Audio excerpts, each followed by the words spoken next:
Hello guys, welcome to my YouTube channel. आज चाहिँ म एउटा रेसिपी भिडियो लिएर आइरहेको छु, हजुरहरूले हेरिदिनु होला। ल म चाहिँ आज कुखुराको मासुको रेसिपी लिएर आएको छु। यसो हेरेर हजुरहरूले चाहिँ कस्तो लाग्छ भनिदिनु होला है त। ल फर्स्टमा चाहिँ हामी कराही बसाल्छौँ, अनि त्यसपछि हामी तेल हाल्छौँ। तेल चाहिँ आफूलाई कति चिल्लो खानु मन लाग्छ त्यो अनुसार हाल्ने हो। मलाई चाहिँ अलिकति चिल्लो नै मनपर्छ। चिल्लो खान त राम्रो होइन, तै पनि अब के गर्ने, आफूलाई चिल्लो मनपर्छ, त्यही भएर अलिकति चिल्लो तेल अलिक बढी जस्तो लाग्यो हजुरहरूलाई। तेल तातिसकेपछि हामी चाहिँ अब मेथी हाल्छौँ है त। मेथी हाल्ने, मेथीलाई रातो रातो हुन्जेलसम्म तेलमा भुट्ने। अब चाहिँ हाम्रो मेथी पनि रातो भएर पाकिसकेको छ। अब चाहिँ हामी अलिकति ल्वाङ, सुकमेल र दालचिनी हाल्छौँ। त्यसलाई नि एकछिन पुर्याउँछौँ। अब चाहिँ म चाहिँ सुकेको खुर्सानी राख्छु थोरै। मलाई सुकेको खुर्सानी अलिक मनपर्छ, त्यसमा सुकेको खुर्सानी पनि पड्काउँछ है मासुमा पनि। अब चाहिँ यो खुर्सानीहरू पनि फ्राई भइसक्यो। अब चाहिँ हामी प्याज हाल्छौँ। मसिनो गरेर चप गरेको प्याजलाई चाहिँ हामी राखेर चाहिँ अब एकछिन यसलाई चाहिँ रातो रातो हुन्जेलसम्म यसलाई भुट्छौँ। यो प्याजलाई चाहिँ रातो हुने भुटिसकेपछि हामी त्यसपछि बल्ल मासु हाल्छौँ है त। एकछिन अब यसलाई हामी भुटिन दिन्छौँ प्याजलाई चाहिँ। ल अब प्याज पनि रातो भएर भुटिसकेको छ, हेर्नु होला। राम्रोसँग भुटिसकेको छ। अब चाहिँ हामी यसमा चाहिँ मासु राख्छौँ है त।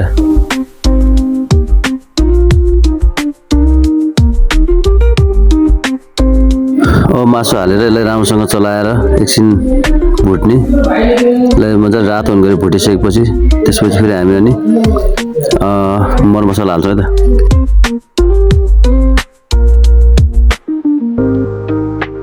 ल यसलाई राम्रोसँग चलाइसकेपछि अब लो हिट गरेर चाहिँ यसलाई एकछिन फ्राई हुनलाई छोडिदिन्छौँ। बेला बेलामा चाहिँ चलाइरहनुपर्छ, फेरि यो तल टाँसिन्छ। त्यही भएर चाहिँ एकछिन फेरि चलाउँदै फेरि छोड्दै गरेर चाहिँ पकाउनुपर्छ।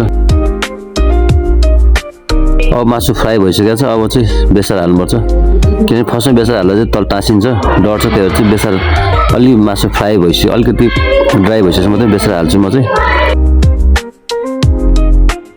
ल अब चाहिँ बेसार राखेर चाहिँ राम्रोसँग चलाउने र अनि बेसार कलर नआउन्जेलसम्म चाहिँ एकछिन यसलाई छोडिदिने। बेसार राम्रो कलर आइसकेपछि अनि त्यसपछि फेरि म मसला राख्छु। ल मासु चाहिँ राम्रो कलर आइसकेको छ, हेर्दै देख्दा नि राम्रो देख्न थालिसकेको छ। अब त्यसमा चाहिँ म मसला राख्छु। पहिला सुरुमा चाहिँ अदुवा लसुनको पेस्ट राख्छु। ल अब अदुवा लसुनको पेस्ट राखेर चाहिँ राम्रोसँग चलाइसकेपछि म 2 चम्चा जति धनियाँ जिराको चाहिँ पाउडर राख्छु। अनि सँगै स्वादअनुसारको चाहिँ नुन राख्छु। अनि त्यसपछि यो म चाहिँ सुकेको खुर्सानीको धुलो पनि थोरै राख्छु, किनभने यो चाहिँ यसले चाहिँ कलर राम्रो देखाउँछ। यदि राखिसकेर चाहिँ म राम्रोसँग यसलाई चलाउँछु र अनि त्यसपछि एकछिन पाक्न दिन्छु मसलालाई। त्यसपछि चाहिँ म हरियो प्याज राख्छु। मलाई चाहिँ हरियो प्याज एकदम मनपर्छ, त्यही भएर म हरियो प्याज पनि राख्छु थोरै।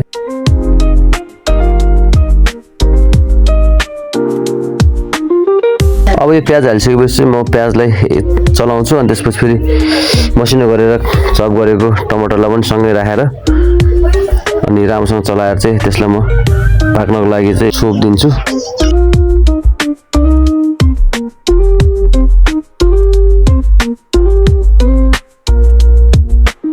ल अब चाहिँ हामीले छोपेको पनि लगभग 5 मिनट जति भइसकेको छ। अब चाहिँ म एकछिन हेर्छु है त कस्तो भएछ। वाउ, हेर्दा त खाउँ लाग्ने भएछ, खाँदा चाहिँ कस्तो हेर्नुपर्छ है त। ल हाम्रो चाहिँ आजको कुखुराको मासु पनि रेडी भइसकेको छ।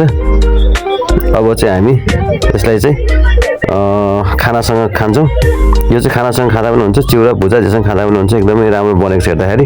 अब यसमा थोरै चिकन मसलाको धुलो र चप गरेको धनियाँ चाहिँ राखेर म राम्रोसँग चलाइदिन्छु। त्यसपछि हाम्रो मासु रेडी हुन्छ खानको लागि।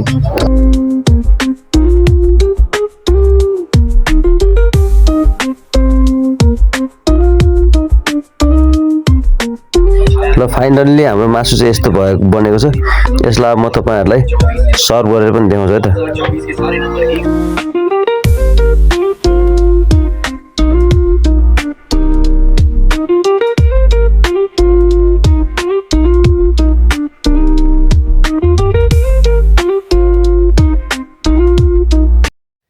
ल आजको यो रेसिपी भिडियो चाहिँ हजुरहरूलाई कस्तो लाग्यो कमेन्ट गरिदिनु होला र यो मेरो युट्युब च्यानललाई पनि लाइक शेयर र सब्स्क्राइब गरिदिनु होला है त।